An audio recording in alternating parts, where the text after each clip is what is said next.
Bismillahirrahmanirrahim. Assalamualaikum warahmatullahi wabarakatuh. Mari kita awali dengan basmalah. Bismillahirrahmanirrahim. Untuk PPT ini lanjutan yang tadi ya. Tadi kita sudah membahas tentang kurban, sekarang tentang akikoh. Nanti silahkan kalian baca buku Kemenak halaman 26 sampai 30. Pengertian akikoh ya. Akikoh itu secara bahasa adalah rambut yang baru tumbuh di kepala bayi yang baru lahir. Ya. Kemudian menurut istilah, akikoh adalah menyembelih binatang ternak. Nah, ini ya, binatang ternak. Berarti ada kesamaan ya dengan kurban. Karena kurban juga yang disembelih adalah binatang ternak. Dengan syarat tertentu, sama dengan kurban, ada syaratnya. Tidak sembarangan binatang ternak bisa dijadikan hewan yang disembelih untuk akikoh. Kenapa kok menyembelih hewan ternak? Karena ada kelahiran anak. Sebagai bukti rasa syukur kepada Allah atas kelahiran anak. Ya, jadi itu pengertian akikoh secara istilah, yaitu menyembelih binatang ternak dengan syarat tertentu sebab kelahiran anak sebagai bukti rasa syukur kepada Allah atas kelahiran anak. Hukum dan dalil nakli akikoh. Hukum akikoh adalah sunnah muakkad, sama seperti kurban. Ya, kurban sunnah muakkad, akikoh pun sunnah muakkad. Sunnah muakkad bagi siapa? Bagi orang yang menanggung hidup anak-anak tersebut. Ya, tidak disebutkan orang tua, karena bisa jadi memang mungkin anak itu lahir tapi diasuh oleh orang lain. Ya.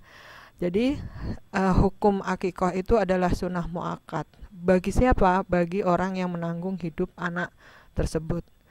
Hadisnya dari riwayat Tirmizi, an Samurata qala Rasulullah sallallahu alaihi wasallam, al-gulamu murtahanun bi aqiqatihi yudbahu anhu yaumas sabi'i wa yusamma wa yuhlaqu ra'suhu. Dari Samurah radhiyallahu anhu, Rasulullah sallallahu alaihi wasallam bersabda, setiap bayi itu tergadai dengan akikahnya. Disembelihnya untuknya akikah pada hari ke-7. Ya, hari ke-7 dan dicukur rambut kepalanya. Makanya tadi akikah secara bahasa diartikan sebagai rambut, ya, dan diberi nama. Jadi di sini ada sunahnya, disembelih hari ke-7 dari kelahirannya, berarti usia bayi tersebut 7 hari, dicukur rambut kepalanya dan diberi nama yang baik. Kemudian syarat akikah, 1. Berniat akikah ketika menyembelih. Ya, berniat akikah ketika menyembelih. Disunahkan yang menyembelih itu adalah ayah bayi tersebut, bapak bayi tersebut. Kalau kurban itu disunahkan yang menyembelih adalah sahibul kurban, tetapi untuk akikoh disunahkan yang menyembelih adalah ayahnya dan berniat ketika menyembelih untuk akikoh. Kemudian syarat hewan akikoh sama dengan syarat hewan kurban. Masih ingat ya, syarat hewan kurban itu apa? 1. Cukup umur, ya kan? Ada unta 5 tahun, ada sapi, ada kambing 2 tahun, ada domba 1 tahun. Kemudian sehat fisik, tanduk 2, telinga 2, ya, badan gemuk, ya, dagingnya lemaknya banyak, dagingnya gemuk, besar, ya. Kemudian disedekahkan kepada fakir miskin.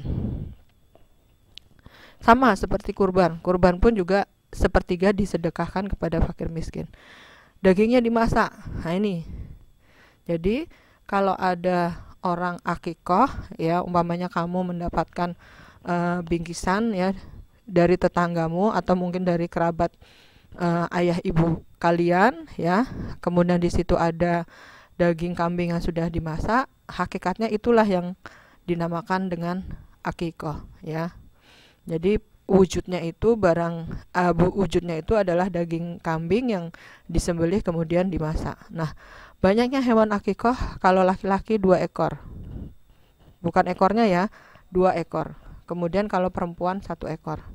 Ustazah, kalau kembar gimana? Ya, kalau kembar laki-laki 1 perempuan 1 ya berarti kurbannya kurbannya, akikohnya 3. Lah kalau kembarnya 3, laki-laki 2, perempuan 1, ya berarti menyembelih hewan akikohnya 5, karena laki-laki 2, kemudian perempuan 1, ya. Jadi itu berarti hewan ternak yang disembelih ketika akikoh adalah kambing. Kalau laki-laki 2 ekor, kalau perempuan 1 ekor. Kemudian waktu pelaksanaan akikoh yang lebih utama pada hari ke-7. Jadi usia bayi itu 7 hari. Sabda Rasulullah yang artinya tiap-tiap anak itu tergadai dengan akikahnya yang disembelih baginya pada hari ke-7, dicukur rambutnya, diberi nama. Ini sama seperti hadis yang tadi. Maksud tergadai itu apa, Ustazah? Tergadai itu maksudnya agar anak tersebut dilindungi dari godaan setan yang selamanya akan mengganggu anak tersebut sepanjang hidupnya di dunia. Kemudian hari-hari lain, nah ini hari-hari lain berarti selain hari ke-7 selama anak tersebut belum balik. Jadi batasnya adalah balik. Sabda Rasulullah yang artinya akikah disembelih pada hari ke-7, ke-14 atau ke-21, atau kalau memang belum bisa sebelum anak itu balik. Kemudian yang disyariatkan ketika akikoh, 1, memberi nama yang baik, ya, memberi nama yang baik. Makanya nama anak-anak sekarang itu luar biasa, bagus-bagus, panjang-panjang. Kalau ustazah cukup 1 kata, Rizviana, nah gitu. Tapi anak-anak sekarang subhanallah, namanya bagus-bagus, artinya bagus-bagus juga, ya, karena memang karena nama itu adalah doa, ya.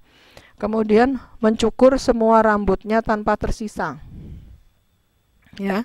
Tadi kan sudah disebutkan tuh sunahnya menyembelih hewan kambing, mencukur semua rambut, dan memberi nama yang baik. Maka yaitu tadi, mencukur semua rambut tanpa tersisa.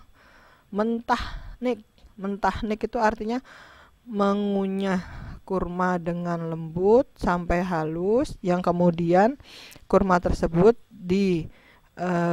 ditempelkan ke langit-langit mulut bayi tersebut, agar si bayi tersebut merasakan makanan yang pertama kali dia merasakan makanan yang baik, karena yang dimakan adalah kurma. Kemudian sunnah yang disyariatkan mengolesi kepala si bayi dengan minyak wangi.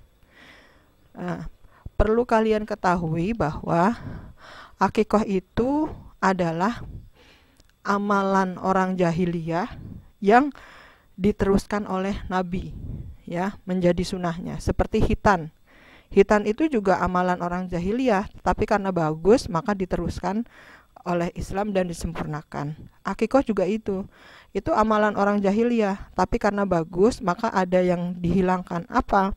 Mentahniknya itu tidak dengan darah kambing, tetapi diganti mentahniknya itu dengan kurma, ya. Jadi tidak semua memang amalan orang jahiliyah itu diharamkan oleh Islam, tetapi ada yang dilanjutkan oleh Nabi Muhammad tetapi disempurnakan, termasuk di dalamnya adalah akikoh, terutama dalam hal mentahnik, ya. Mentahnik orang jahiliyah dengan darah kambing, tapi mentahniknya orang Islam itu dengan kurma, ya. Oke, hikmah. Kemudian ya, ini ada yang kelewat. Nah, hukum azan di telinga bayi dari ketika lahir. Nah, ternyata dalam putusan tarjih, ya, dianggap hadis yang menyatakan bahwa saya melihat Rasulullah melakukan azan kepada telinga Hasan ketika ia baru dilahirkan dari Fatimah, itu menurut ulama hadisnya tidak bisa dijadikan sebagai hujjah karena dinilai hadisnya mungkar, ya. Di kalangan ulama hadis seperti Yahya bin Ma'in menilai Ubaidillah itu lemah. Al-Bukhari menilai hadis itu mungkar. Sedangkan Muhammad bin Said mengatakan tidak berhujjah dengan hadis tersebut. Makanya menurut Tarjih, azan di telinga bayi yang baru dilahirkan itu boleh tidak diamalkan karena memang dianggap hadis tersebut adalah mungkar. Nah, kemudian ini ketika ada seorang ayah mempunyai uang yang hanya cukup untuk membeli satu ekor kambing saja, padahal saat itu bersamaan dengan akikoh yang kebetulan jatuh tanggal 10 Zulhijjah atau hari-hari tasyrik, maka yang diutamakan yang mana? Nah, yang tidak dibolehkan adalah menyatukan dua niat. Tetapi ya, karena tidak boleh menyatukan dua niat, maka pada saat itu yang lebih diutamakan adalah akikoh daripada kurban. Karena akikoh itu hanya satu kali seumur hidup, sedangkan kurban bisa di lain waktu. Hikmah akikoh, ya, hikmah akikoh sebagai tanda syukur, ya, memberitahukan kepada masyarakat umum bahwa dia sudah diberikan anak, memuliakan kehidupan anak dengan perkara-perkara kebaikan, mempererat silaturahmi dengan masyarakat, ya, terus merasakan rasa kegembiraan karena telah mendapatkan keturunan. Oke, kemudian ini perbedaan kurban dan akikoh, ya. Kalau kurban itu ada tanggalnya 10 sampai 13 Zulhijjah, akikoh itu berkenaan dengan kelahiran anak. Kurban itu disyariatkan setiap tahun, tapi kalau akikoh itu sekali seumur hidup. Kalau kurban itu cukup 1 ekor, tetapi kalau akikoh tergantung jenis kelaminnya. Laki-laki 1, perempuan laki-laki 2 ekor, perempuan 1 ekor. Kemudian kalau kurban sapi itu boleh untuk 7 orang. Nah, kalau akikoh tidak, satu binatang itu ya untuk seorang anak, ya. 2 untuk laki-laki, 1 untuk perempuan. Sedangkan kurban itu lebih utama dibagikan dalam kondisi mentah, ya. Tapi kalau akikoh karena wujud rasa syukur, maka tidak usah merepotkan orang dengan cara dimasak terlebih dahulu. Kemudian yang terakhir, kurban itu dagingnya diberikan fakir miskin. Kalau akikoh selain fakir miskin boleh diberikan kepada siapa saja. Kalau kurban itu disembelih oleh sahibul kurban, kalau akikoh disembelih oleh ayahnya. Dan pada hari ke-7 akikoh itu dicukur rambutnya, kemudian ditimbang dan disedekahkan, ya, dan diberi nama yang baik. Ya, mungkin itu dari Ustazah. Nanti kita bahas untuk materi selanjutnya. Boleh nanti mengajukan pertanyaan seperti biasa lewat Google Form sebagai presensi kalian mengikuti KBM pada pagi hari ini. Sekian dari Ustazah, mari kita tutup dengan hamdalah. Alhamdulillahirabbil alamin. Assalamualaikum warahmatullahi wabarakatuh.